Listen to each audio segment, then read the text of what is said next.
जय श्रीमन नारायण। ए पर जे टिप्पणी हम करे जा रहल बा रामानुजदास श्रीमान गट्टू वेणुगोपाल स्वामी जी के द्वारा दिहल गयल बा। अध्याय 18 मोक्ष संन्यास योग श्लोक 37। यत्तदग्रे विषमिव परिणामे अमृतोपमं तत्सुखं सात्विकं प्रोक्तम् आत्मबुद्धि प्रसादजम्। ओम। गीताचार श्री कृष्ण परमात्मा अर्जुन समेत हमनी सबके मोक्ष संन्यास योग सिखा रहल बानी। परमात्मा कह रहल बाड़न, हे अर्जुन, अब सात्विक सुख के बारे में बतावत बानी। ऊ सुख सात्विक बा जौन शुरू में जहर जैसन होला, बाकिर आखिर में अमृत जैसन हो जाला। ई सात्विक सुख एगो शुद्ध मन से पैदा होला जौन चरम शांति के अवस्था में होला और आत्मा पर केंद्रित होला।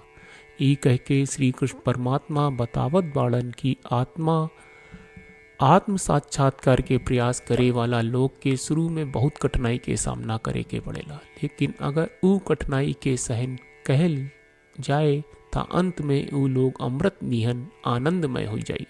एगो ऐसन अवस्था बन जाई जहाँ रौरा आत्मा के छोड़ के कुछ न देखी और ऊ शुद्ध मन से पैदा हुई। सुख के ऐसन अवस्था के सात्विक सुख कहल जाला।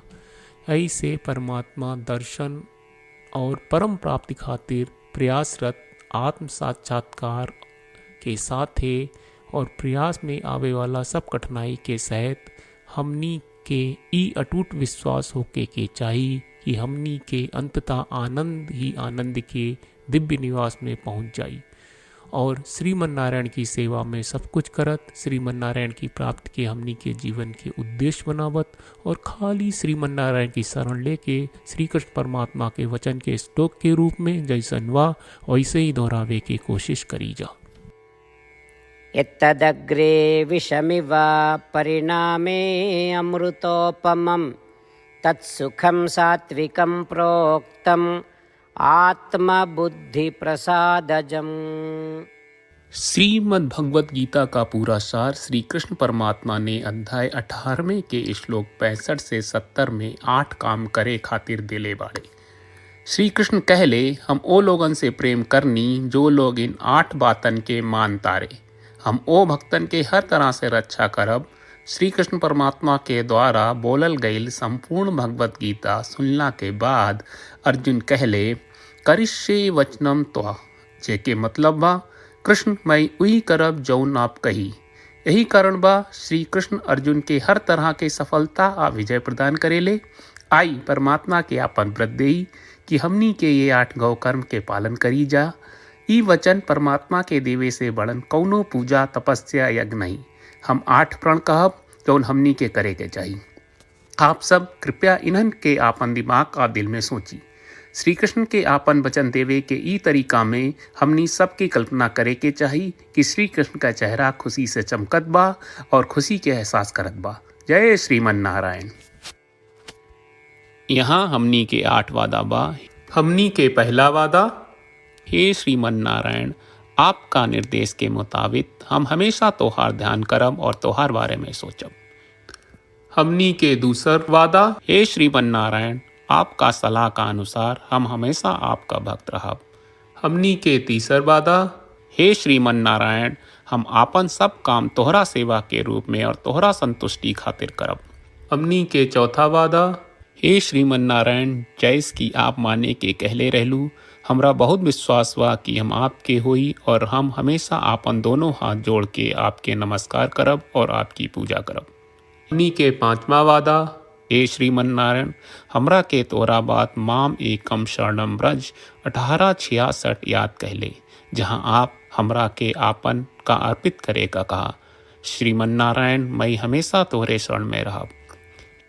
हमनी के 6वां वादा, हे श्रीमन नारायण, हमरा के तोहरा बात माँ सुचहा 1866 याद कहले कि आप हमनी के शोक ना करे का आश्वासन दे रहे बड़े। हम अब और शोक ना करब।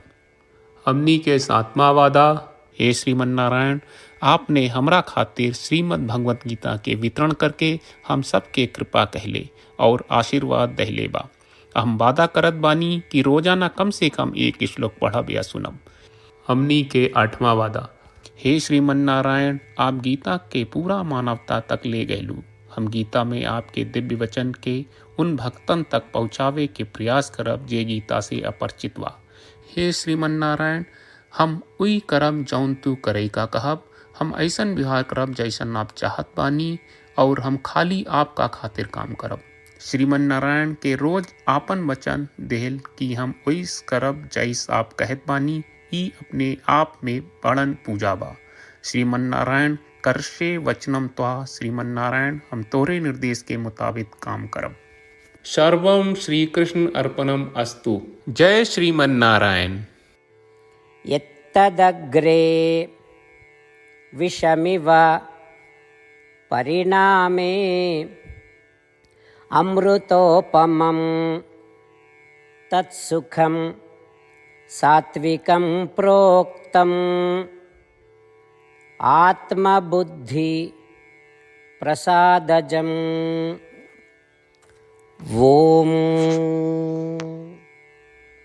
यत्तदग्रे विषमिव परिणामे अमृतोपमं तत्सुखं सात्विकं प्रोक्तम् आत्मबुद्धि प्रसादजम्। जय श्रीमन नारायण। सब भक्त लोगों से विशेष अनुरोध बा, जीवन में हर चीज में हमनी के तत्कालिक और प्रभावशाली परिणाम की अपेक्षा रहेला। एकरा खातिर आइए रोजाना 1 मिनट के समय निकालल जाए और नारायण आश्रम पढ़ल जाए। नारायण आश्रम प्राप्त करे खातिर नारायण आश्रम वेबसाइट पर जाई, जो www.narayanashram.org है, और पंजीकरण में आपन नाम और ईमेल दर्ज करी। आपके द्वारा प्रदान कईल गई ईमेल पर आपका एक नारायण आश्रम PDF प्राप्त हुई। PDF में एक रामायण श्लोक, एक गीता श्लोक और एक विष्णु नामम बा। ये तीनों के मिल के नारायण आश्रम कहल जाला। हर व्यक्ति के ये श्लोक के अलग अलग संयोजन मिलेला। जब हर कोई 24,000 भक्तन के साथ रोजाना आपन नारायण आश्रम पढ़त आ सुनत बा, ता हर दिन संपूर्ण रामायण का 1 दौर, श्रीमद् भगवत गीता पारायण के 33 दौर और श्री विष्णु सहस्त्रनाम स्तोत्र पारायण के 24 दौर प्रतिदिन पूरा होएला। ई एक बहुत ही उल्लेखनीय और विलक्षण परिणाम बा, जौन हर एक दिन ऐस करे से निकलेला। ई कारण बा कि आप और आपके परिवार के सदस्य तुरते जाके आपन नारायण आश्रम प्राप्त करी। जय श्रीमन नारायण।